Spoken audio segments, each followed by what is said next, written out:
Merci, Monsieur le Président. Alors, ma question s'adresse à Monsieur le ministre des Solidarités et de la Santé, Olivier Véran. Depuis maintenant plusieurs semaines, différents États membres de l'Union européenne soulèvent la question du pass sanitaire et de l'intérêt de développer un tel dispositif. Le Président de la République s'est également exprimé, suggérant que le temps du débat était venu. La présidente de la Commission européenne annonce également qu'un projet de passeport vert numérique sera présenté en mars. Ce dispositif existe en Israël. Leur passeport vert permet déjà d'accéder aux salles de sport ou encore d'assister aux événements culturels. Sans attendre le feu vert des institutionnels, les acteurs du privé se mobilisent. IATA, l'Association internationale des transports aériens, est aujourd'hui capable de proposer un Travel Pass prenant la forme d'une application mobile sécurisée destinée aux passagers. Les solutions technologiques sont à notre portée.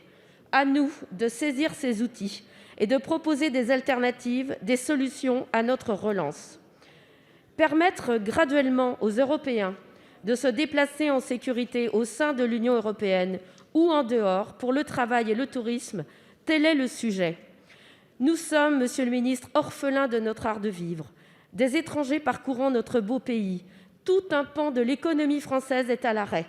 Nous ne pouvons rester immobiles alors qu'autour de nous, le monde avance vers la reconstruction de ces structures de départ, d'accueil et d'échange. Monsieur le ministre, êtes-vous prêt à mettre en place ce pass sanitaire attendu par le plus grand nombre et associerez-vous les parlementaires à sa mise en œuvre? Je vous remercie.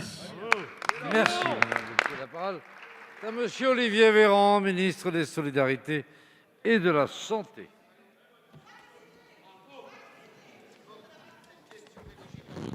Madame la députée Fontenay-le-Persol, merci pour votre question. Elle est importante, elle aussi, et elle est effectivement puissamment d'actualité. Non pas parce que nous serions aux portes de la mise en place d'un pass sanitaire dans notre pays, nous n'en sommes pas là. Nous avons commencé à vacciner quelques millions de Français, nous devons avancer et progresser. Mais parce que cette question, elle s'anticipe.